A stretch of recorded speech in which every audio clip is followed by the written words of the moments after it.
A weekend of freedom was not enough. Hundreds of thousands of East Germans tonight demanding an end to communism. NBC Nightly News with Tom Brokaw. Tonight from Berlin. Good evening. As you can see, it is a quieter night here at the Brandenburg Gate on the west side of the Berlin Wall, but on the other side, it's a different story. East Germans, more than 3 million of them, spent a weekend in the West, and then almost all of them returned to claim their country for themselves. As hundreds of thousands of East Germans marched tonight, Egon Krenz, the leader of the Communist Party, admitted, "We're in the midst of a people's revolution," and he promised radical reforms. NBC's Arthur Kent, in the middle of the largest demonstration in Leipzig tonight, reports that may not be enough. The crowd again was strong. Their indictment of the government was damning. Resignation is not enough, they chanted of the party leadership. There must be punishment, too. About the opening of the western border, one sign read, "Thanks for the trip, but we want more." Natürlich, wir wollen bestimmt auch mal reisen. It's nice to travel, this woman says, but it's not what we've come here for every week. Weeks of mass protests have broken the spell of fear the Communist Party once held over these people. Now the opening of East Germany's borders has only deepened their desire for even greater reforms. The demonstrators complain the communist leadership still wants everything its own way. Written on this coffin, Communist Party, monopoly of power, something the protesters want to bury. And tonight, evidence East German communist leaders, at the local level at least, are listening. Here, please. The people cry, "We are the people." And that's the reality. Uwe Fischer is a Communist Party official in Leipzig, yet he says the Politburo must surrender control of the government and make way for free elections. My party has a chance to fight for his existence, not more. For their part, the demonstrators resent a government that grants reform only when it has its back against the wall. The government must give us free elections, this man says. Otherwise, the wave of demonstrations will rise, and more, not fewer people will protest. Arthur Kent, NBC News, Leipzig. East German authorities apparently are getting the message. Today, they elected a communist reformer as head of government, and the new Speaker of the Parliament has been aligned with the party, but he's not a member. And secret ballots were used for the first time in the Parliament. Party officials were quick to learn one of the first lessons of secret ballots. There was a surprise winner in the race for Speaker, a non-communist from one of the smaller parties. However, when the Parliament picked a new premier, no secret ballot, and he was the Communist Party choice. But he's a new breed, a reformer, Hans Modrow, a committed socialist willing to make changes. Certainly the economy will play a role in the forefront of things, but it would not be good if the government paid attention to it alone. It is, of course, necessary to reconsider the entire system of socialism. The political reorganization of East Germany is not only the hottest topic here on the streets of East Berlin, it's also being widely discussed just across the wall in West Berlin. East Germans returning from the well-stocked stores of West Berlin want more than just free elections. Would you like to live in West Berlin? Würden Sie gar nicht hier wohnen? Nein. No. Would you like your husband to work in West Berlin and bring home West Berlin money to East Berlin? Würden Sie gar nicht, dass Ihr Mann hier arbeiten würde? For now, at least, it looks as if West Berlin won't be overrun by East Germans looking for a new job, much to the relief of the West Berlin mayor. If they have freedom, if they have democracy, if they have freedom of traveling, if they have a good chance for the future to improve their economy, why shouldn't they stay in their country? Leaders of East Germany's largest reform movement, New Forum, don't want to lose their countrymen to the West for political as well as economic reasons. You can live good, and we must change the situation in society now. We fight against the dictatorship of the Communist Party. As East Berliners headed home from their jobs this evening, it wasn't just another Monday night in November. It was the beginning of a testing time for them and every other East German. Many East Germans who visited the West over the weekend are more determined than ever to meet that test. NBC's Mike Betcher joined a family from Dresden last night, and he stayed with them through the day. They felt like visitors to an amusement park who didn't have enough money for the rides. 3 Dresden couples and their children, all neighbors in the same apartment building, marveled at what could be purchased in West Berlin and lamented that they could not afford it. After they returned home this morning, the Morsiniaks called on the Heines to have coffee and talk over their amazing weekend. Their trip west had made them eager to achieve a higher standard of living. The whole thing has made a very big impression on me, observed Wolfgang Heine. The stores over there were full. Here in the east, we haven't gotten what we asked for. We can't visit any restaurants. We can't go to a disco, complained his neighbor, Heike Morsiniak. You can't do anything here. There you can. They do promise to give the new East Berlin government a chance to fix things. Heike's husband, Rolf, a conductor, said he now will work harder as long as his government keeps his trust. East Germany is filled with great expectations. A blessing in a country that seemingly had lost hope. But it could be a curse if those great expectations are not met. A town that marched by the hundreds of thousands to demand freedom when there was none will not be satisfied to be the poor cousins of the West Germans. They, however, will not achieve equality without massive help. This situation is comparable with the situation just after the Second World War, when the United States were ready to invest a lot of money in Europe. More than 4 decades after a firestorm destroyed their city, the people of Dresden are hoping for a second Marshall Plan. Mike Betcher, NBC News, Dresden. On the minds of many Europeans now, German reunification and fears about it. Today in Poland, West German Chancellor Helmut Kohl acknowledged those fears. He said reunification is not plausible without Europe's consent. And Kohl said that what happened in East Germany was made possible by reforms in Poland. Tonight, the man at the forefront of the Polish change was at the White House. Here's NBC's John Cochran. Lech Wałęsa has been welcome at the White House since Jimmy Carter was president. But George Bush's invitation was the only one Wałęsa could accept. In the past, something always interfered, something called history. Wałęsa's long road to the White House began in Gdansk when his fellow shipyard workers chose this obscure electrician to lead the first non-communist trade union in the Soviet Empire. But after a year of strikes and confrontation, it all turned sour. A few hours after these pictures were taken, Wałęsa was placed under house arrest for 11 months. Martial law put a brutal end to solidarity. Finally freed, Wałęsa was as popular as ever inside and outside Poland. When he won the Nobel Peace Prize, his wife went to Norway to accept it. Wałęsa feared that if he ever left Poland, the communists would never let him return. That changed only a few months ago when Solidarity took control of the government. And so here he was this evening, receiving the Medal of Freedom from the leader of the non-communist world.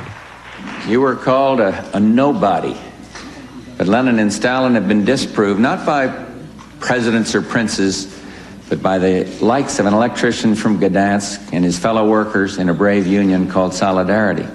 And the Iron Curtain is fast becoming a rusted, abandoned relic symbolizing a lost era, a failed ideology. And the change is everywhere. Poland, Hungary, Czechoslovakia, and ladies and gentlemen, the week that brought Lech Wałęsa to America is the week that the headlines proclaimed, and the wall comes tumbling down. More than applause for himself, Wałęsa wants economic help for his country. He will not get nearly what he wants, but White House aides say President Bush will approve more than $500 million for Poland's experiment in democracy. John Cochran, NBC News, the White House. Today, NBC's Martin Fletcher came across one of the untold number of personal stories that make these past few days so memorable here. A West German shopkeeper found a stranger at his door when he opened his business this morning. The stranger explained that he lived in an apartment just across the wall, and he lived there for 20 years. He'd been looking into the man's shop all that time, wondering about him. Now, finally, they had a chance to meet and to share a coffee. I'll be back with more news in a moment.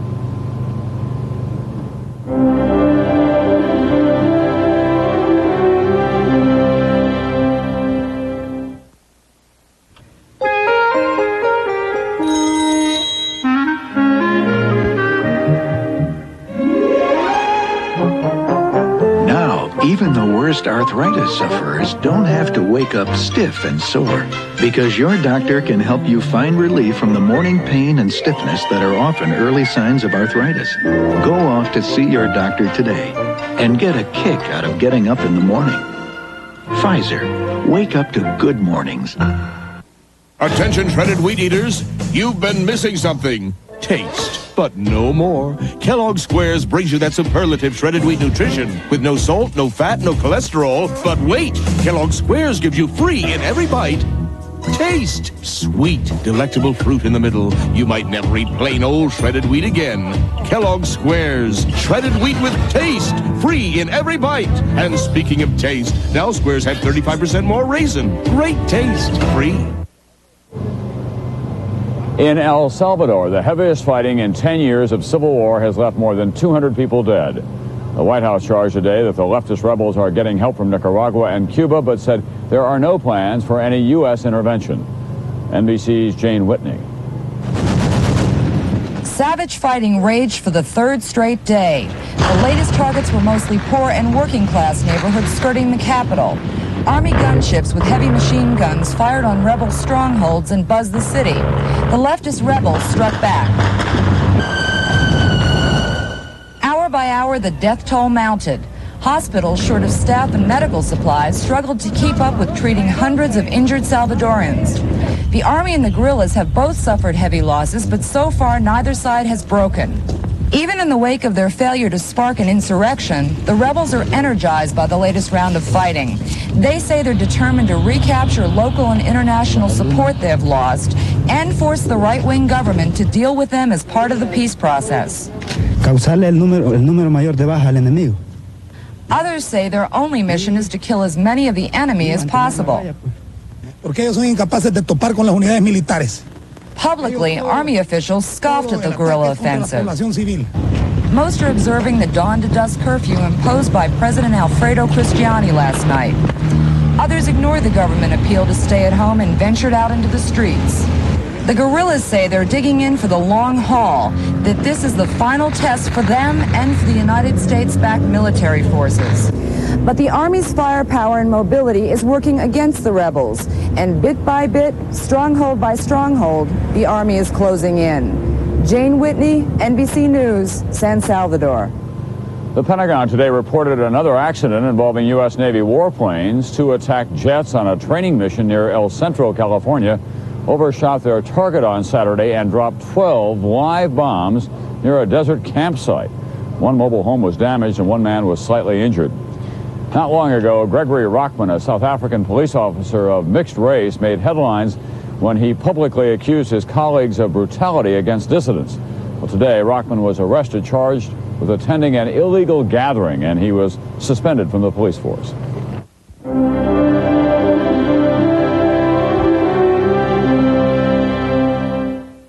How strong is extra strength Tums EX? Heartburn strikes, Tums strikes back.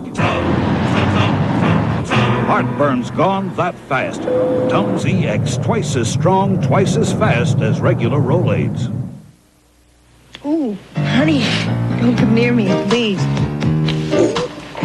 Oh, I can't. No, it's not a good idea. Oh, no, baby, not right now. Oh, sweetie. You don't want to get too close. Fight morning breath with Scope. Scope has 2 powerful ingredients to kill 90% of the bacteria that cause morning breath. Kiss me. What are you waiting for?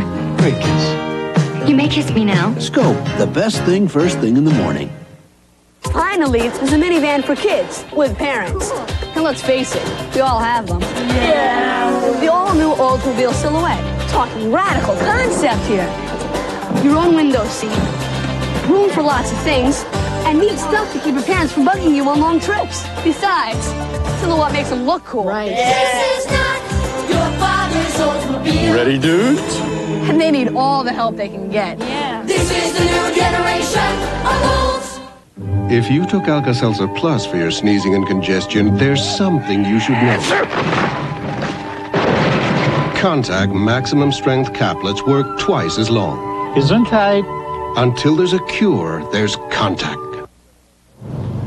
Tonight, U.S. health officials are investigating reports that a widely used diet supplement may cause a deadly blood disease that has struck people in at least 9 states, the most serious outbreak in New Mexico.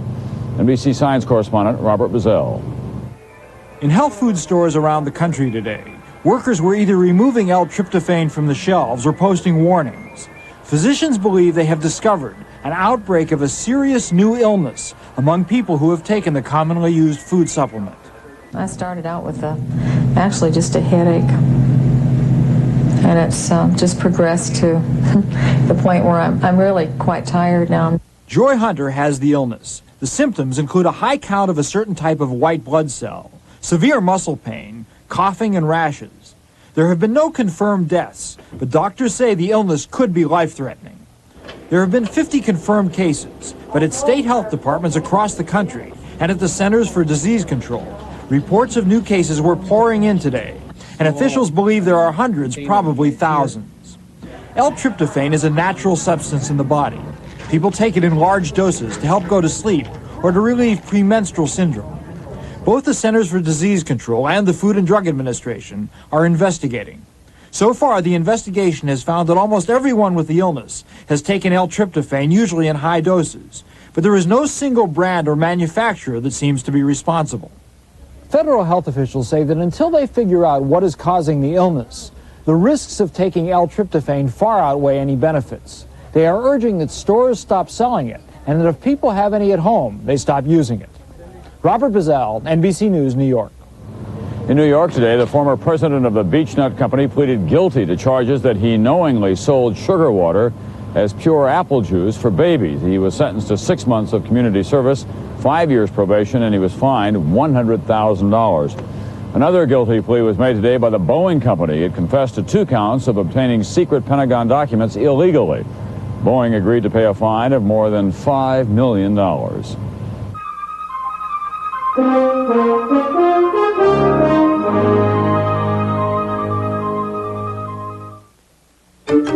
This plum is one of the very best sources of fiber. Once it turns into a prune, prunes, the high-fiber fruit. It hurts, sinus pressure and headache. It really hurts. Sinutab combines the painkiller and Tylenol with the decongestant and Sudafed to give you more than either one alone. It stops the pain. Sinutab stops the pain. To my beautiful wife. It's nice to know he still loves the way you look. And if you wear dentures, you can count on Effordent to freshen up dentures and clean away stains so well. With Effordent, all he'll notice is you. How about dessert from Presto Salad Shooter? Shoot some slices, salad shooter. Point and shoot right into dessert or fruit salad. Shoot some shreds, salad shooter. For chocolatey, nutty dessert toppings. Shoot it fast, shoot it neat, shoot it pretty. Pretty salad shooter. Presto Salad Shooter Slicer Shredder. Clean up easy, dishwasher safe, small enough to store anywhere. Great salads and much, much more. Salad shooter. Now a cordless rechargeable salad shooter too from Presto. I just did something incredible. 5 minutes ago, I had gray hair, but now I don't. And this is what did it. New Option Instant from Clairol. The advanced way to get rid of the gray. Option Instant for men is different. With theirs, you have to pour and mix ingredients, but Option's the advanced way. All you need is this. It's so easy. And only 5 minutes later, your natural-looking color's back. Hair feels thicker, too. New Option Instant from Clairol. The advanced way to get rid of the gray. Mr. Khayyam, I hate shaving. Doug, try this Remington microscreen. It shaves as close as a blade, or your money back. No other shaver makes that promise. Smooth. Now I know why he bought the company. The Remington microscreen. West Germany's foreign minister today reaffirmed his country's commitment to NATO. As for the United States, questions are being asked now about its NATO commitment. Does it have to be so large? NBC's Fred Francis tonight. Sergeant Stevens. The GI's mission along West Germany's Fulda Gap hasn't changed. Warn of a Soviet attack, and then die if necessary to delay it. But there's something missing from this picture of GIs Randy Weatherford, Tom Sprague, and Kerry Lindley. For the first time in anyone's memory, the GIs show no weapons, and the tanks have been left behind. The U.S. Army on this border wants to look less threatening. But nothing has changed for the other 322,000 U.S. troops in Europe. They trained to fight the big war against the Warsaw Pact, and Americans pay the largest share of the bill. Each U.S. taxpayer spends 150% more than each European to defend against the Warsaw Pact. That's $150 billion a year, half the Pentagon's annual budget. But many experts say there is now less need for U.S. tanks and troops. The Poles want to cut their army by half, the Hungarians too. And now the East Germans may need their troops to fill abandoned civilian jobs. Many in Congress see huge savings in all that, but not NATO's commander. We definitely need NATO in this time when nobody can predict anything about what's going to happen. General Galvin says now is the time to talk to the Soviets, as his staff did last week when tensions were high over turmoil in East Germany. One call to a Soviet colonel put fears aside. He said, we're going to cool it. What are you going to do? And we said, we're going to cool it too. Troops will go home, Galvin said, when that kind of cooperation produces a treaty. Fred Francis, NBC News, Fulda, West Germany. Czechoslovakia's border is only about 100 miles southeast of here. In the Communist Party newspaper today, it deplored the changes sweeping throughout Eastern Europe and Czechoslovakia. The front line is still the rule in that country. NBC there tonight. This is called the Palace of Justice. It is not a palace, and these people doubt the justice. An old world kiss for Hanna Panika from Vladimir Manek. They and 3 other dissidents went on trial today. The charge, writing a letter to the government saying they would place flowers on the graves of victims of Soviet oppression in 1968. They were arrested. Protest is not tolerated nor frequent in this country. On the anniversary of the modern Czechoslovakian state, 10,000 people demonstrated. Dissidents admit it was not much of a turnout in a country of 16 million people. Today, barely 200 people were in Bratislava to support the dissidents on trial for writing a letter. They prayed for the 5 who faced 3 to 10 years in prison. And they shouted, "We want democracy." Among the 5 on trial, a former leader of the Czech Communist Party, who believes it's time for changes as in Hungary, as in Poland, as in Deutsche Demokratische Republik. In Germany. In Germany, yes. One man said, "I have lived with fear of the Nazis, fear of the Soviets, and now fear of our own government." One Western diplomat says the winds of change blowing across Eastern Europe are no more than a gentle breeze here in Czechoslovakia. Rick Davis, NBC News, Bratislava.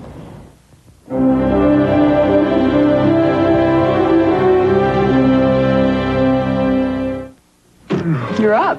I'm sleeping. You were walking. I was walking in my sleep. Have your coffee. Hey, yours is darker than mine. Mine's decaffeinated Folgers crystals.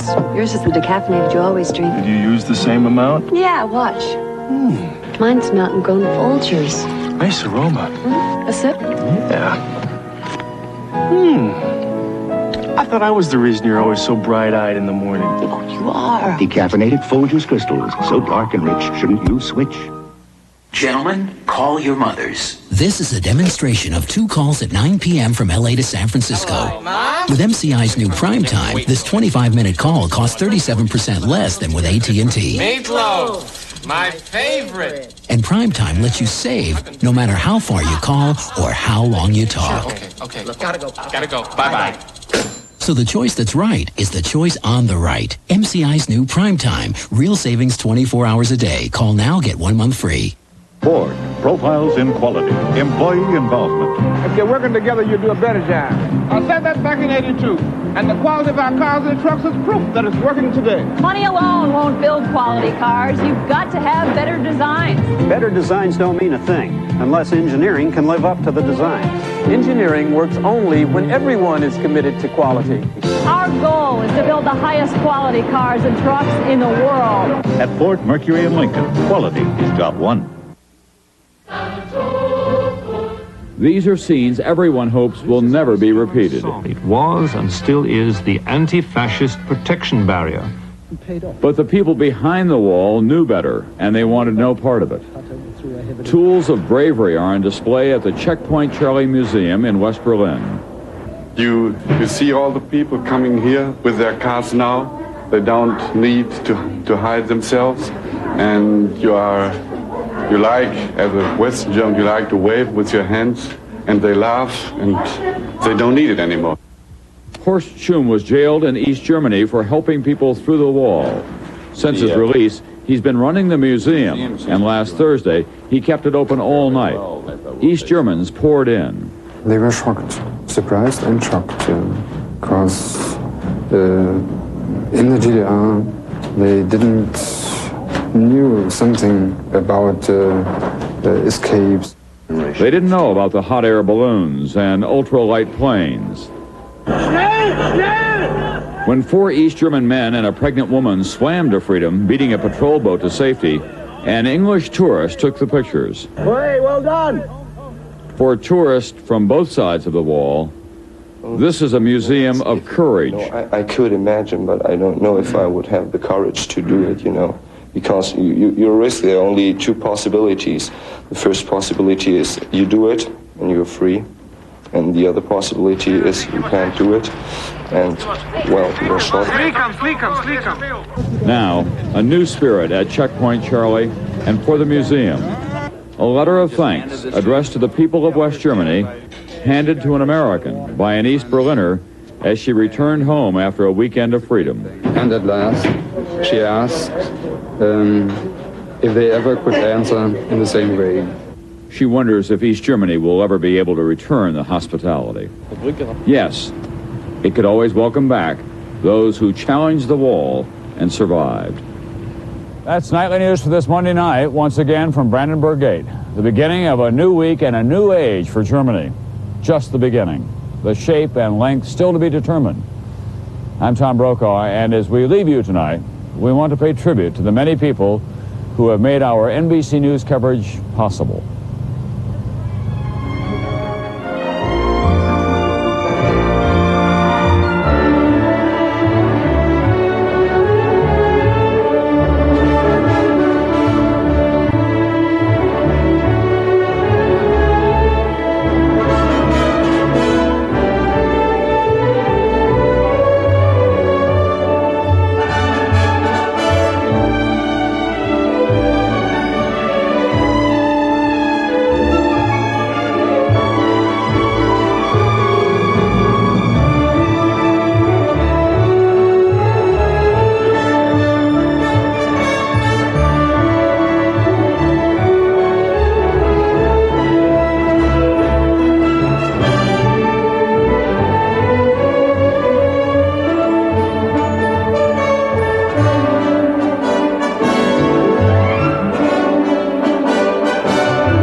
She was a devoted teacher and the victim of a sexual assault. I'm pregnant. Then the authorities tried to destroy her. You'll be an unwed mother teaching morals and values. But her only crime was motherhood. I'm gonna keep my baby. Based on the true story of the mother who fought for her dignity.